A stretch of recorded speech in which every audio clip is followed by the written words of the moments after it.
5월달 가정의 달을 맞이해서 주님께서 가정을 중심으로 또 자녀되고 또 부모 세대들과 부부 가운데 말씀하신 그런 말씀들을 중심으로 앞뒤로 있는 말씀들을 함께 살피면서 그 말씀을 가정에 적용해보는 그런 시간을 가졌습니다. 오늘도 요한일서 2장의 말씀을 가지고 그렇게 한번 은혜를 나누기로 소망합니다. 가정의 중심, 우리가 가정은 사랑으로 세워진다는 것 다 아마도 공감하고 이렇게 여긴다, 그것이 당연한 것이라 여겨지지만 사실 참 잘 되지 않죠. 사랑이라고 하면 먼저는 부부간에 서로 사랑하고 또 주님 말씀하신 것처럼 그렇게 서로를 돌보고 또 격려해주고 위로하고 그렇게 하면서 나아가고, 자녀는 부모를 공경하고 부모는 자녀를 또 잘 양육하고, 이러한 모든 것들이 사랑의 관계 속에서 이루어지는 것이 당연하죠. 그런데 어느 데서부터가 가정 안에서도 서서히 주님께서 마지막 때에 그런 징조로서 사랑이 식어지리라 말씀하셨는데, 가정도 이제 점점 어떤 사랑의 보금자리가 아니라 여러 가지 이유로 인해서 가정이 해체되고 또 자녀와 부모와 또 각 가정의 구성원들이 설자리를 잃어가는 그런 안타까운 시대를 보내고, 그래서 우리 힘으로는 안 되죠. 우리가 아무리 사랑하려고 해도 그게 잘 안 되는 거죠. 그래서 우리는 그 사랑을 이루기 위해서는 반드시 가정 안에 사랑이 중심이 돼야 되지만 그 가정 안에 주님이 중심이 되시는, 그리고 하나님의 사랑이 임하시는 그런 가정이 되어야 될 줄 믿습니다. 하나님의 사랑을 경험하고 그 사랑을 가지고 우리가 가정을 다시 일으켜 세우는 저와 여러분들, 또 여러분들의 복된 가정들이 되기를 소망합니다. 우리 가정의 중심에는 하나님의 사랑이 있어야 합니다. 오늘 요한일서 2장 14절 본문 말씀에 이 14절 말씀을 이렇게 보니까 아이들아, 아비들아, 청년들아 하고 말씀하고 계시죠. 각 세대를 부르시면서 말씀하고 계세요. 세대들을 통하여서 하나님의 말씀을 전하고 있습니다. 그 모든 말씀들이 다음 세대에게 또 청년 세대에게 또 부모 세대에게만 한정된 말씀들은 아닐 거예요.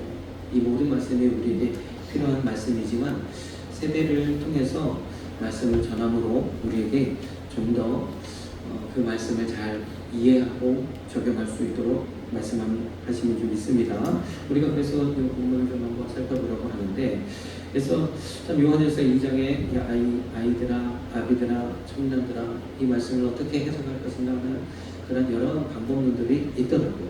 그래서 먼저는 이 말씀 그대로 아이와 아비와 청년들을 그렇게 대상으로 하신 말씀이 아니라 아이 같은 우리의 신앙, 또 부모 같은 그러한 신앙, 또 청년 같은 그러한 입장을 어떤 신앙의 모습을 통해서 말씀하신 것이다.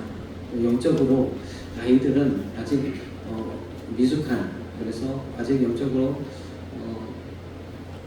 더 성장해야 된 그러한 그룹, 또 중심을 잃어버리고 그렇게 하나님의 뜻에서 이제 멀어져간 그러한, 다시 첫사랑을 회복해야 될 그런 세대, 또 주님의 맡겨주신 사명을 더 힘써 감당해야 될 그런 세대, 이렇게 영적으로 좀 구분해서 해석하는 경우도 있습니다. 그러나 오늘은 말씀 그대로, 본문 그대로를 우리가 가정에 나이기도 하니까 본문 그대로를 좀 그 의미를 살려서 내용을 좀 나누기로 소망하는데, 요한일서 2장 14절에 아이들아, 아비들아, 청년들아, 이 말씀을 보면 요엘서 2장 28절의 말씀을 우리가 또 참 떠올리게 됩니다.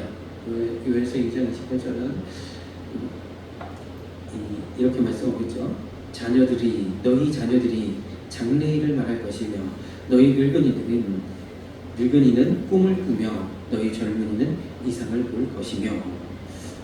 그랬어요. 요즘은 우리 이렇게 표현하면 좀 그렇죠. 시니어라고 좀 표현하고 수상한 그 표현이 있는데 우리 시니어들은 꿈을 꾸며 근데 이 말씀을 통해서 우리가 예언하고 장래일을 말하고 꿈을 꾸고 꿈 가운데서도 주님을 만나고 또 하나님의 주신 비전, 하나님의 주신 그러한 꿈을 꾸며 나아가야 되는 것들은 우리 모두에게 다 필요한 말씀이죠. 근데 이 세대를 구분하면서 이 말씀을 하신 것을 우리가 보게 되는데, 그렇죠. 자녀들은 그렇잖아요. 자녀들에게 장래일을 말할 것이며, 제가 몇 번 설명을 드렸죠. 자녀들은 앞으로 이제 되어질 것들을, 앞으로 내가 성장해서 성인이 되어져서 어떤 삶을 살고 싶어서 이것을 준비해가는, 그래서 꿈을 꾸고 또 도전하고 또 자신을 준비시키는 그러한 과정이 있다는 거죠. 그래서 앞으로 되어질, 나를 통해서 하나님이 베푸신 그런 하나님의 뜻이 무엇인지를 분명하게 알고 나아간다면 반드시 성공한다는 거죠. 그런데 내가 나조차도 나 자신을 알지 못하고 내가 무엇을 원하는지, 내가 무엇을 좋아하는지, 하나님이 나를 통한 어떠한 뜻을 가지고 계신지 알지 못해서 이해로 갔다 저리로 갔다 시행착오로 다 겪고 가다 보면 시계를 놓치고 때를 놓치고, 그래서 결국에는 주님 앞 그러한 일들을 잘 감당하지 못하는 그런 부분들이 있죠. 그래서 우리에게 주신 이런 비전, 거룩한 영적인 비전과 또 이 땅 가운데서 주신 소명들을 가지고 어떠한 일을 할 것인가. 그래서 우리가 이 자녀들아 하는 이 말씀을 보면 그 은혜를 깨닫게 됩니다. 또 우리 어르신들은 꿈을 꾸며 그랬어요. 꿈이라는 것은 우리가 보통 그렇게 여기잖아요. 낮에 또 일상에 내가 경험했던 것들이 꿈속에서 재해석되고 이렇게 나타나는 그러한 현상들로 우리가 잘 합니다. 꿈을 꾼다는 것은 우리 어르신들의 어떤 경험과 인생의 경륜, 이러한 것들을 통해서 하나님의 그런 뜻을 분명하게 바라보면서, 그러면서 우리 다음 세대들과 또 젊은이들에게 교훈하고 권면하고 또 위로하고 할 수 있는 그런 지혜로운 어르신들이 되기를 주님의 이름으로 축복합니다.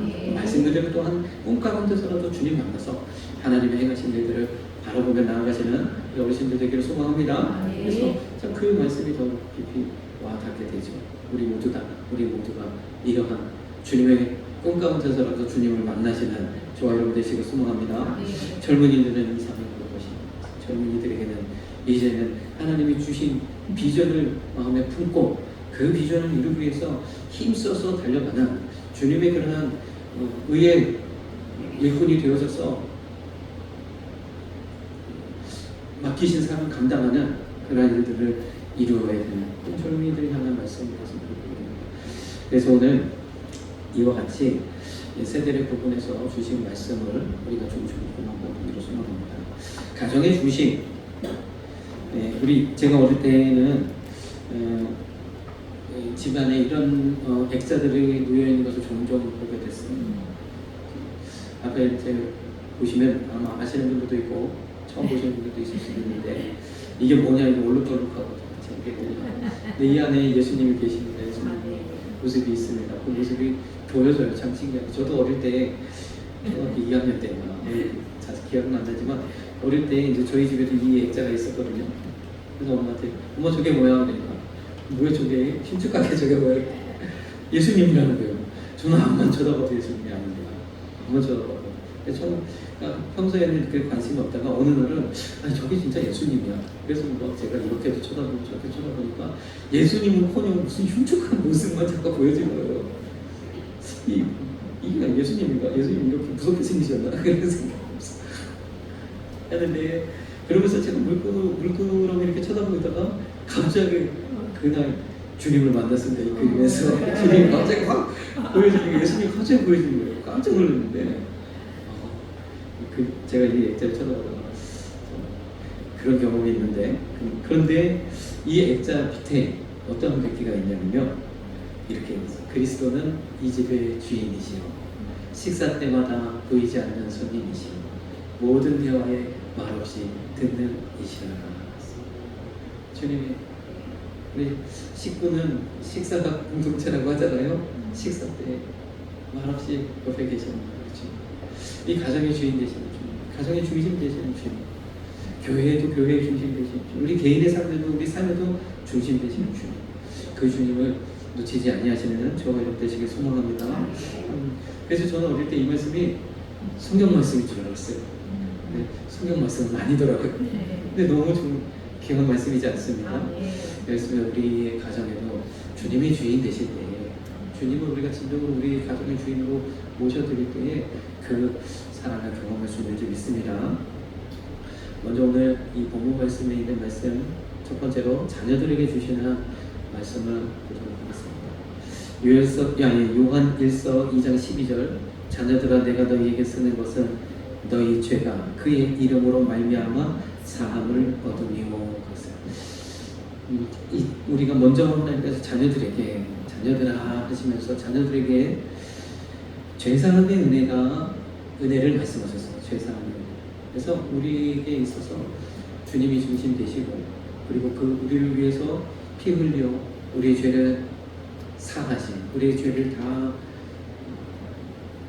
갚아주신 그 주님의 은혜가 우리 가운데 있는 줄 믿습니다. 그래서 이 죄의 문제는 방법이 없습니다. 우리에게 있는 이 죄의 얽매임에서 벗어날 수 있는, 구원받을 수 있는, 그래서 하나님 계신 그 영원한 천국에 나아갈 수 있는 유일한 길은 오직 예수 그리스도밖에 없는 줄 믿습니다. 그 주님을 우리가 믿고 오늘날까지 섬기며 우리 가정과 내 삶에 그 주인이, 그 주님이, 예수님이 중심이 되셔야 되는 줄 믿습니다. 요한복음 14장 6절 말씀처럼 내가 곧 길이요 진리요 생명이었어. 예수님밖에 다른 방법이 없어. 그러니까요, 예수님 외에 다른 길이 있었으면 우리 안에, 우리 중심에 그 길을 놓아도 됐어요. 그러나 예수님 외에 다른 길이 없어요. 그래서 우리 인생에도, 우리 가정에도 주님이 주인 되시고 주님이 중심 되시는 저와 여러분 되시길 소망합니다. 왜냐면요, 중심을 놓치면 우리는 곧 탈선하기 때문에 그래요. 주님이 중심에 계시지 않으면 우리는 그 구원의 길에서 멀어질 수 있기 때문에. 물론 주님께서는 끝까지 우리를 지키시고 보호하셔서 끝까지 우리를 천국 데려가시지만 우리 편에서 볼 때 중심을 우리가 잃어버리면, 우리 요즘에도 뭐 사람들과 대화할 때도 그렇고 모든 일에도 그렇고 말의 중심을 잃어버리면 금방 대화가 산으로 가버리잖아요. 그렇습니다. 그래서 우리 안에 이 주님을 잘 중심 잡고, 우리 가정에도 잘 주님을 중심 잡고 나아가시는 저와 여러분 되시길 소망합니다. 이 자녀들에게 죄사함의 은혜를 말씀하셨어요. 우리 자녀들은 이제 앞으로 미래를 준비하며 사회의 한 구성원으로 준비되어진 그런 과정이 있잖아요. 그래서 열심히 배우고 또 갈고 닦고 또 자신의 그런 달란트들을 충분히 그렇게 활용해서 많은 그런 일들을 감당하는 그런 우리 자녀들이 되어야 됩니다. 그런데 이것뿐만 아니라 또 한 가지는 하나님의 그러한 천국 백성으로 또 준비되어져야 된다는 거죠. 이 두 가지가 반드시 준비되어져야 됩니다. 야고보서 1장 14절 15절 말씀입니다. 이 말씀 14절 15절 같이 한번 읽겠습니다. 오직 각 사람이 시험을 받는 것은 자기 욕심에 끌려 미혹됨이니 욕심이 잉태한 즉 죄를 낳고 죄가 장성한 즉 사망을 낳느니라. 우리 이 말씀은 우리가 영적으로도 우리에게 주시는 말씀이지만 영적이 아니어도 우리 삶 속에서도 동일하게 적용이 되는 부분이 있어요. 왜냐하면 우리 자녀들이요 성장하고 또 우리도 마찬가지입니다. 우리가 살아가는 데 있어서 얼마나 우리의 관심과 우리의 시선과 우리의 이 집중도를 흐리는 그러한 일들이 얼마나 많습니다. 그래서 특히나 우리 자녀들이요 요즘 뭐 미디어의 영향 또 뭐 여러 가지 중독 또 얼마나 많은 그런 대중문화의 영향, 참 그런 곳에서 우리가 내 중심을 잡고 나아가기는 쉽지 않은 거예요. 그렇죠? 그런데 이 모든 것들이 다 우리의 무엇을 자극합니까? 우리의 어떤 본성적인 욕심을 자극하는 거죠. 우리의 눈과 귀를 즐겁게 하는 그런 부분들을 통해서 우리가 거기에 휩쓸려요. 내가 중심을 잡고 나를 다스리고 나를 컨트롤하고 그렇게 하면서 내가 감당해야 할 일들을 감당하는 참 쉬운 일이 아닙니다. 욕심이 잉태한 죄를 낳고 그래서요 우리에게 있어서 참 주님이 우리를 붙드시는 그런 은혜는 얼마나 귀한 은혜인지 모릅니다. 우리 자녀들도 그렇고 저와 여러분도 그렇고요. 반드시 우리가 주님 만나는 그런 경험이 있어요. 제사함의 은혜와 제사함의 기쁨을 누리는 그런 순간이 반드시 있어요. 저도 어릴 때 기억을 해보면 대부분은 이제 가장 이런 극적인 주님을 만나고 제사함의 은혜를 그런 기쁨을 누리는 때는 대부분 이제 수련회 때 경험을 하게 되잖아요. 저도 이제 여기 대전 엑스포 93년도 엑스포 할 적이에요. 그 여름에 엑스포는 이제 가을부터 시작인데 엑스포 이미 시작될 때구나. 그때 여기가 그 엑스포 주변이 다 공터였었거든요. 그 당시만 해도. 그래서 그 공터에서 이 엑스포를 구경시켜준다는 아주 멋진 이제 가지고 전국 청소년 수련회를 했습니다. 그래서 전국에서 어마어마하게 많은 인원들이 모였어요. 몇만 명, 한 6만 명 가까이 모였나. 그래서 그리고 나서 이제 그 그리스도노 아마 십자가가 그려진 티를 다 입잖아요. 단체들을 입고 엑스포를 관광하는데 여기도 그 사람, 저기도 저 사람. 그런 수련회가 있었거든요. 근데 아무튼 그때 제가 엄청난 은혜를 받았습니다. 제가 그때 그 말씀을 전하신 목사님, 지금 선교사님 되셨더라고요. 노록순 지금 목사님이신데 이름도 잊어버렸어요. 얼마나 강력하게 말씀을 전하셨는지, 죄의 문제를 다루시면서 청소년들에게 있어서 그런 필요한 말씀들을 증거하시는데 거기서 막 울고 회개하고, 그리고 딱 이제 수련을 마치고 집에 돌아오니까 제가 천사가 된 것 같아요. 천사가 됐어요. 진짜 뭐 세상 때나 죄의 때가 전혀 없지 않은 그 천사같이. 그리고 딱 일주일 지나니까 결혼 저의 모습으로 돌아가면서 제가 그런 것을 발견했는데, 그럼에도 불구하고 이 죄사함의 은혜를 누리는 그 경험이요, 어떠한 제게 은혜를 주는 하나님은 함께 하십니다. 내가 이 세상 이 모든 것들을 내가 스스로 이길 수 없어요. 하나님 우리에게 은혜 주시고 성령을 부어주시고 능력 주시고 함께 하시면 가능하다는 겁니다. 놀라운 겁니다. 그래서 우리가 이 은혜들을 경험할 수 있는 저와 여러분 되시길 소망합니다. 반드시 이 죄사함의 은혜를 누리는 그런 은혜가 있어요. 그래서 참 감사하게도 우리 이번에도 청소년들이 이제 청소년 수련을 떠난다고 해요. 그리고 주일학교도 마찬가지로 이러한 여름 수련회나 또 여름 성경학교를 통해서 복음을 직면하는, 복음을 만나는 그런 기회가 될 줄로 믿습니다. 이를 위해서 우리가 참 집중적으로 기도합니다. 기회는 딱 그때 한번 이 경험을 통해서 이 세상은 내 힘으로만 살아갈 수 있는 것이 아니라 나는 부족하고 연약하지만 하나님이 함께 하시면 된다는 그러한 분명한 하나님의 은혜를 깨달아야 될 줄 믿습니다. 에베소서 4장 13절, 우리가 다 하나님의 아들을 믿는 것과 아는 일에 하나가 되어 온전한 사람을 이루어 그리스도의 장성한 분량이 충만한 데까지 이르리니. 그렇습니다. 우리가 세상의 사회의 일원으로 준비되는 것도 중요하지만, 국영수 중심으로 열심히 공부하는 것도 중요하지만, 반드시 성경 공부도 필요하다. 반드시 말씀 공부도 필요하다. 그래야 우리가 이 험한 세상에서 중심 잡고 나아갈 수 있다. 더더군다나 지금은요, 얼마나 지식의 승한 시대입니까? 모든 사람이 다 똑똑해요. 그러니까 뭐 유튜브나 이런 것도 보면은 그 밑에 댓글 한번 보십시오. 다 박사님들이에요. 다 똑똑해.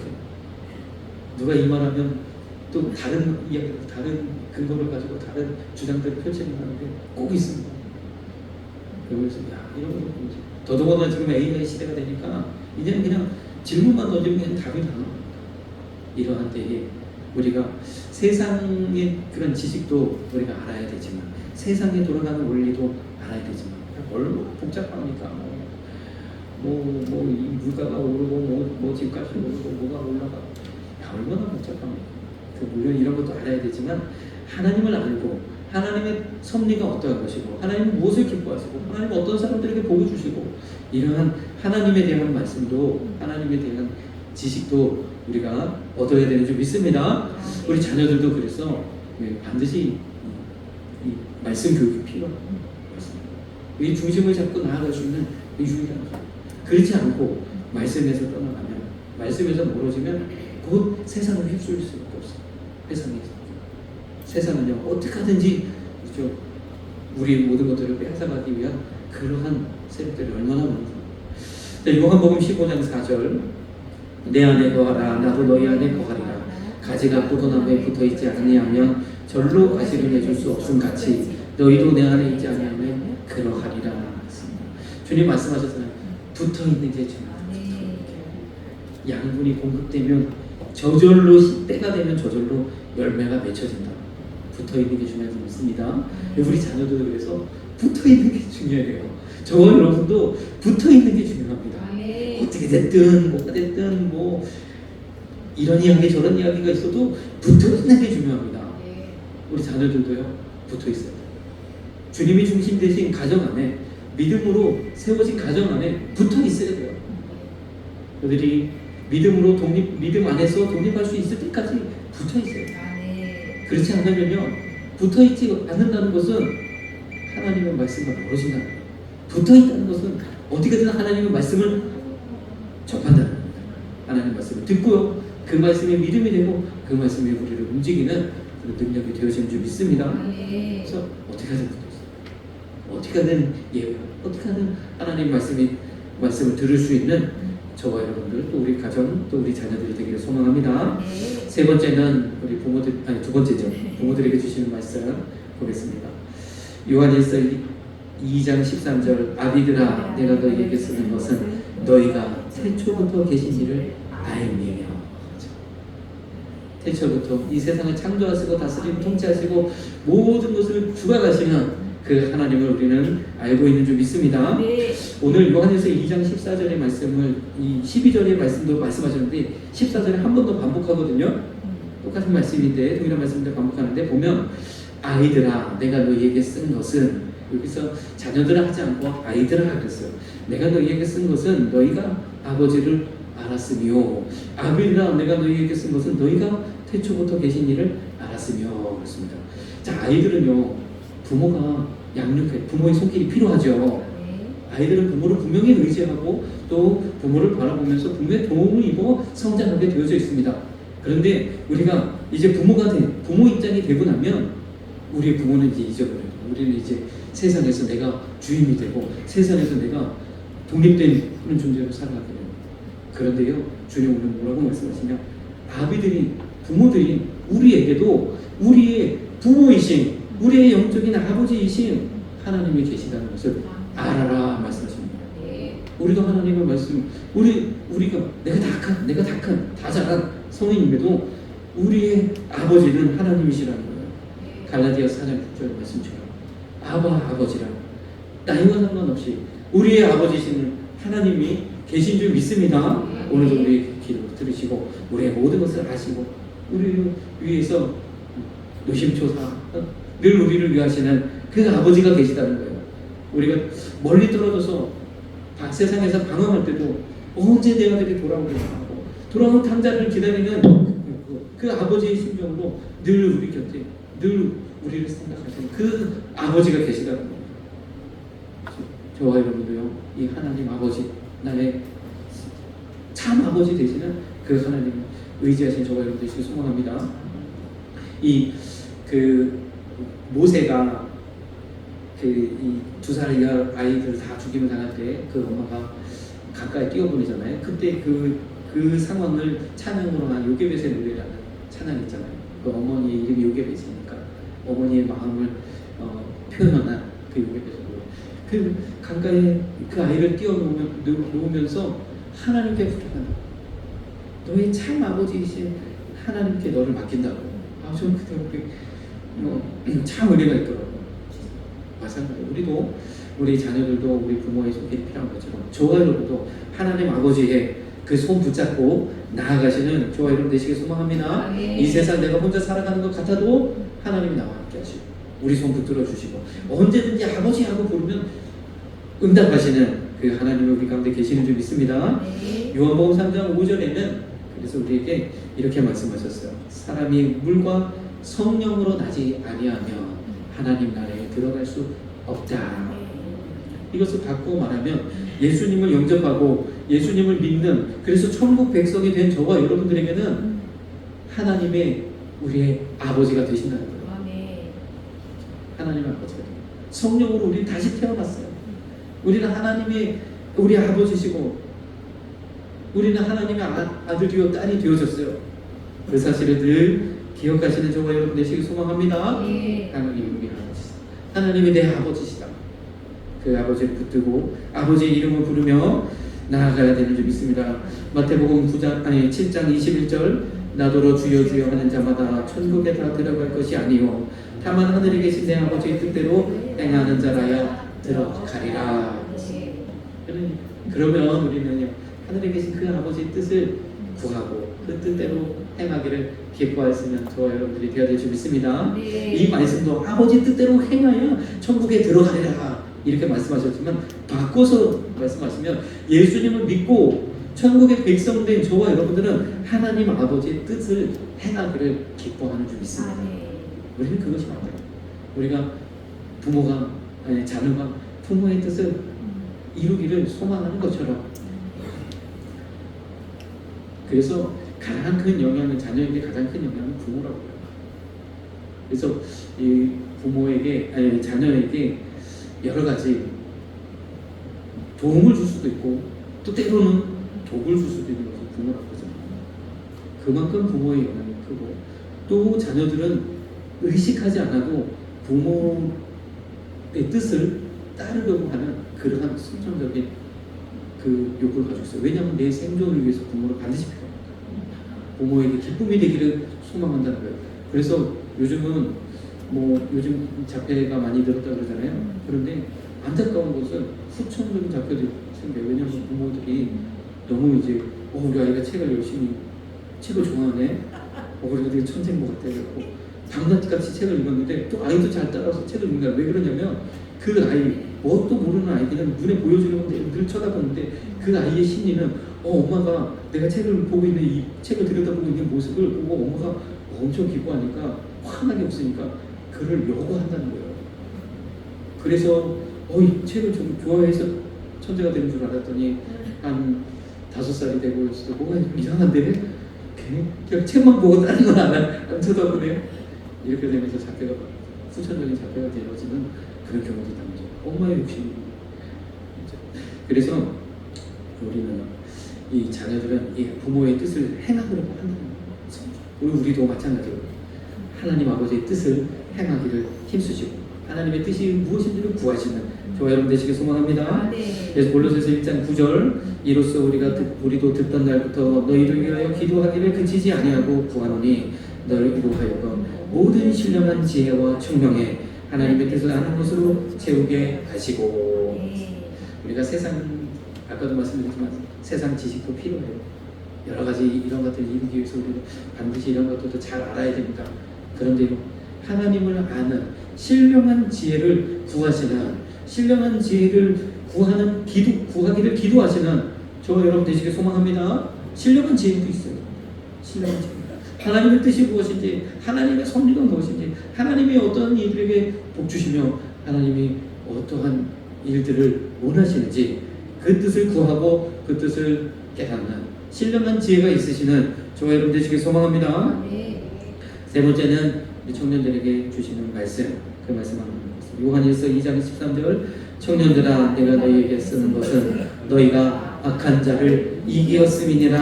아멘. 청년들에게는 힘이 있고 능력이 있죠. 그래서 이 모든 일들을 막 앞서 나가는, 힘써서 나가는, 열정적으로 일들을 감당하는 그런 은혜가 있습니다. 그럼 청년이 언제인가? 누가 청년인가?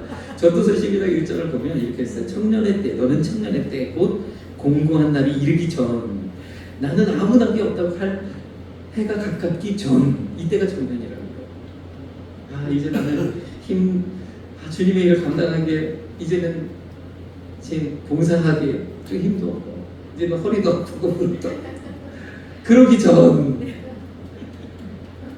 이제는 주님 바라보면서 기억력도 좀 가물가물하고 인식도 좀 떨어지고 그러기 전, 우리에게 힘이 있을 때, 감당할 수 있을 때 열심히 감당하신 저와 여러분 되시길 소망합니다. 뭐 결혼하지 않은 뭐 20대 30대의 청년이라고 말씀하시지 않고요. 이렇게 힘써서 일할 수 있을 그때가 주님 앞에는 모두가 청년인 줄 믿습니다. 그럼 이 청년의 때에 주님이 어떻게 주의해야 되느냐 말씀하십니다. 시편 119편 9절에 청년이 무엇으로 그 행실을 깨끗게 하리니까. 청년이 어떻게 그렇게 거룩하게 설 수 있습니까? 청년의 때는 참 혈기왕성하고요. 얼마나 많은 죄의 유혹을 받는지 모릅니다. 이럴 때에 우리가 어떻게 바로 설 수 있냐? 바로 주의 말씀을 따라 생각할 것이다. 말씀에 따르는 것입니다. 말씀이 있을 때에 우리가 능히 내 자신을 지키고 이기고 승리할 수 있는 줄 믿습니다. 예, 그래서 요한복음 14장 24절 같이 한번 읽겠습니다. 나를 사랑하지 아니하는 자는 내 말을 지키지 아니하나니 너희 듣는 말은 내 말이 아니오 나를 보내신 아버지의 말씀이니라.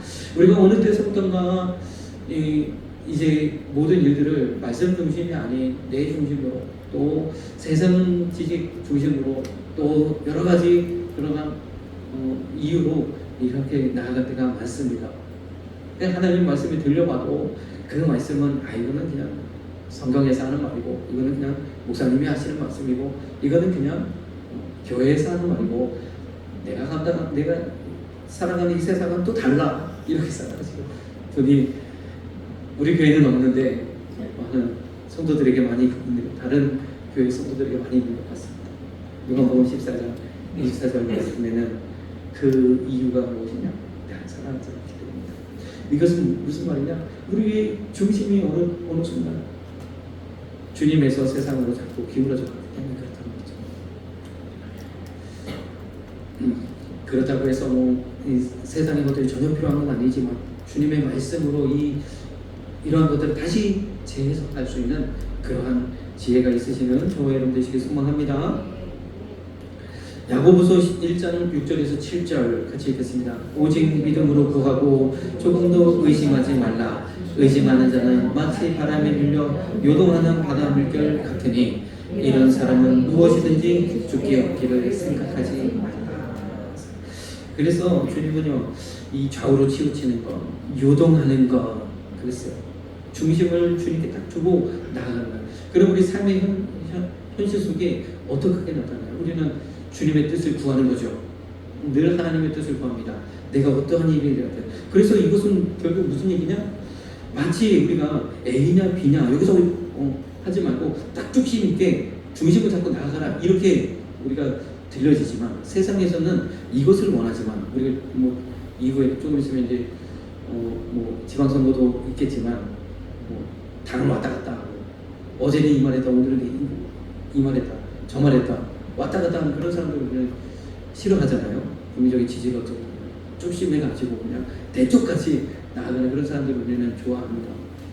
그런데 하나님은요 그것을 말씀하십니다. 우리는 언제든지 하나님의 뜻을 구합니다. 언제든지 자신을 비우고 하나님의 뜻에 맞출 줄 알아요. 그래서 내게 지금 주어진 이런 상황 속에서 우리 옆에 놓여진 그러한 선택이 중요한 것이 아니라 내 안에 계신 주님, 내가 믿고 의지하고 나아가는 그 주님이 가장 중요해요. 그래서 항상 주님의 뜻에 맞추고 나아가서 저와 여러분 되시길 소망합니다. 우리가 새벽에 예레미야서를 읽고 있는데 예레미야 그 시대에는요 나라가 기운이 다하고 멸망하는 그 시대 가장 또 안타까운 왕 중에 하나가 이 시드기야라는 마지막 유다의 마지막 왕이에요. 이 바벨론이 그냥 호수아비 왕으로 세워놓고 간 거예요. 내 말 잘 들으라고. 그렇게 세워놨는데 이 시드기야가요 바벨론 말도 들어야 되는데 또 밑에서 하는 이야기를 들어보니까 또 아닙니다. 바벨론에 대항하고요 애굽을 의지해서 이집트를 의지해서 우리가 여기서 살게 모색해야 합니다 하는 그런 또 애굽화가 있고 또 그 당시에 여전히 구관이 명관이라고 이제 바벨론에게 유명무실하게 된 아시리아. 그러나 아시리아 무시하면 안 됩니다. 아시리아가 더 있어요. 여러 가지 그 당시에 정치적인 그런 부분도 있었어요. 그런데 예레미야는 이야기하잖아요. 바벨론에게 항복하십시오. 이건 하나님께서 하시는 일입니다. 매를 순히 맞으십시오. 그러면 당신도 살고 이 나라도 삽니다. 이 백성도 삽니다. 하나님의 말씀을 전했지만 그래서 또 한편으로 또 예레미야의 이야기도 깊고 이렇게 했다가 갈팡 질팡하다가 결국에는요 아주 비참한 최후를 맞이하게 되는 거죠. 그래서 하나님의 뜻이 어디에 있는지 우리 선택이 있지 아니하고 하나님의 함께 하시는데 그곳에 하나님의 뜻이 있는 줄 믿습니다. 그래서 우리는 항상 이 A를 선택하냐 B를 선택하냐 여기에 너무 전념하지 마시고 하나님의 뜻을 구하시는 저와 여러분 되시길 소망합니다. 그 뜻, 하나님 뜻대로 하나님이 기뻐하시는 뜻대로 나아간다는 여기에 초점을 딱 고정하고 간다는 것. 그것이 바로 좌우로 치우치지 않고 우리가 보기에는 이렇게 했다 저렇게 했다 하는 것 같아 보이는데 그렇지 않아요. 그래서요 믿는 사람들은 그래서요 어떤 상황에도 적응 유대인들도 그렇게 막 흩어져서 살아도 적응해내는 이유가 바로 이러한 중심을 딱 잡고 그 상황의 현실에 잘 적응하기 때문에 우리의 삶도 이와 같이 하나님의 그런 뜻 가운데 나아가시는 저와 여러분 되시길 소망합니다. 청년의 뜻도 참 그렇습니다. 우리가 주님의 말씀의 중심을 잡고 나아가야지 다른 어떤 것 가지고 중심을 잡고 나아가다가는 결국에는 망하게 되었습니다. 그래서 말씀을 중심 잡고 말씀 가운데 나아가신 저와 여러분 되십니다. 에스겔서 37장 10절 그래서 우리에게 이와 같은 하나님 우리에게 말씀을 주시고 청년의 때에 하나님 말씀을 허락하신다고 그렇게 말씀하셨으니까 우리에게 주신 말씀을 붙들고 그 말씀을 선포하면서 나아가시는 저와 여러분 되시길 소망합니다. 말씀 중심으로 살아가세요. 말씀 중심으로 나아가세요. 그러면 반드시 승리합니다. 제 의견을 따르는 게 아닙니다. 성경에 기록된 오늘 내게 주신 이 말씀을 붙들고 나아가면 반드시 승리하게 되어질 줄 믿습니다. 형국은 보여지는 현상은 완전히 반대인 것 같아도 하나님 반드시 세우시고 높이십니다. 에스겔서 37장 9절이 37장에 있는 말씀처럼 마른 뼈가 살아나는 역사 이 역사를 우리는 이루며 나아가야 될 줄 믿습니다. 하나님의 말씀에 있는 곳에는 살아나는 역사가 있고 하나님의 말씀에 있는 곳에는 하나님 능력이 있으며 놀라운 역사를 기적 같은 역사를 이루시는 줄 믿습니다. 우리가 이 기적의 주인공이 되시는 저와 여러분 되시길 소망합니다. 마지막으로 우리 가정의 중심에는 하나님께로 온 사랑이 있어야 된다. 오늘 이렇게 주신 말씀들을 통해서 그 말씀들을 가지고 주님을 우리가 중심으로 사랑하시는 중심으로 주님을 사랑하시는 우리 가정에도 주님이 중심 되시는 저와 여러분들 그리고 여러분들의 가정 되기를 소망합니다. 요한일서 2장 15절에 이 세상이나 세상에 있는 것들을 사랑치 말라. 하나님과 재물을 교만히 섬길 수 없다고 하는 것처럼 마찬가지로 우리가 세상을 너무 사랑하면 세상에 있는 것들이 너무 좋으면 그렇다고 뭐 세상과 담싸고 살 것은 아닌데 그런데 이것을 너무 사랑하면 하나님과 멀어질 수밖에 없다. 요한복음 3장 16절에도 이 세상이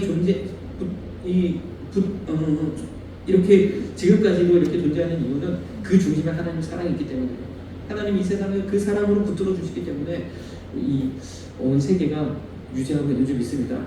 하나님의 이 지구상에서 하나님 사랑이 떠나가면요 하나님이 사랑이 종이축 말리듯이 떠나가면요 그때가 마지막인 거예요. 3차 전쟁에 가거나 온 세계가 공멸하는 그런 때가 마지막입니다. 하나님의 사랑이 없이는요 한시도 우리는 살 수 없습니다. 이 모든 것을 하나님이 그 사랑으로 이렇게 붙들어 주시기 때문에 마찬가지예요. 요한복음 5장 42절에는 하나님을 사랑하는 것이 너희 속에 없음을 알았도다. 주님 탄식하는 말씀하셨어요. 요한복음 12장 43절에는 사람의 영광을 하나님의 영광보다 더 사랑하기 때문이다. 우리 안에 사람의 영광을 더 사랑하는 사람의 영광을 구하고 사람의 영광을 취하고 우리의 것을 더 기뻐하는 그러한 일이 하나님 보시기에는 기뻐하시지 않는 일이다. 요한일서 2장 15절 같이 있습니다. 이 세상이나 세상에 있는 것들을 사랑치 말라. 누구든지 세상을 사랑하면 아버지의 사랑이 그 속에 있지 아니하니. 이게 함께 공존하기 공존할 수 없다는 거예요. 사랑이란 속성은 그렇잖아요. 부부 가운데도 가정 안에도 하나가 되면 사랑이 하나여야지 두 개가 될 수 없잖아요. 제가 옛날에 뭐 이야기를 들어서 뭐 남자들은 방이 여러 개라나 하나님이 주신 짝지어 주신 그 통하여서 하나님이 우리에게 주신 그런 사랑의 열매를 맺어야 되는 줄 믿습니다. 그렇습니다. 다른 어떠한 것들이 존재하면 금방 표가 나고 금방 문제가 생기고 모든 문제가 여기서부터 일어나는 거예요. 우리가 세상을 살아가면 아버지의 사랑이 우리 속에 존재하지 못합니다. 요한일서 2장 16절 이는 세상에 있는 모든 것이 육신의 정욕과 안목의 정욕과 이생의 자랑이니 다 아버지께로 쫓아온 것이 아니요 세상으로 쫓아온 것이라. 이 세상에 있는 모든 것이 그렇죠? 이 세상에 돌아가는 모든 원리가 우리 육신의 정욕, 안목의 정욕, 이생의 자랑을 위해서 더 말해서 우리의 본성적인 욕심을 자극하면서 돌아가도록 되어져 있다는 거예요. 그래서 우리는 여기에 너무 참념하지 마시고 그러면서 하나님의 뜻을 구하며 하나님이 주신 은혜를 기뻐하며 나아가시는 저희 여러분 되시길 소망합니다. 이게 그렇게 자연스럽게 되어져야 되는 거죠. 우리 교회도 그렇게 되는 교회가 되고 저와 여러분도 그러한 은혜가 있으시는 은혜가 있으시길 주님의 이름으로 축복합니다. 요한일서 2장 17절 이 세상도 그 정욕도 지나가되 오직 하나님의 뜻을 행하는 이는 영원히 거하느니라. 아무리 뭐 AI가 어떻고 뭐 어떻고 이 세상 모든 것들이 아무리 발전해도 영원하지 않습니다. 다 지나갑니다. 우리 세대, 우리 시간 안에 우리 인생 가운데서도 다 지나가죠. 아무리 내가 돈을 많이 벌고 아무리 많은 뭐 땅을 가지고 있어도 다 지나갑니다. 그러나 하나님의 뜻을 행한 이 모든 행위는 하나님 앞에 있는 그 책에 다 기록되는 게 있습니다. 영원하다는 이 영생이 결국 이것은 영생이 결국 이와 같아요. 하나님의 뜻을 행하는 것은 영원. 하나님 나라를 위하여 교회를 위하여 헌신하고 드려진 이 모든 수고는 하나님 다 기억하십니다. 작은 수고 하나까지 우리가 이렇게 함께 기쁘게 예배할 수 있는 또 편안하게 예배할 수 있는 이 예배를 위해서 헌신하는 그 모든 것들도 하나님 다 기억하십니다. 복을 위해서 헌신하는 겁니다. 그리고 우리가 다음 주에도 우리 선교사님 모시고 또 함께 은혜를 나눌 텐데 그렇죠. 그 모든 하나하나를 하나님 다 기억하시고 그 모든 것은 영원히 기억합니다. 그래서 하나님의 뜻을 행하시고 하나님의 기뻐하시는 그런 삶 되길 소망합니다. 우리 주의 가정 이 찬양을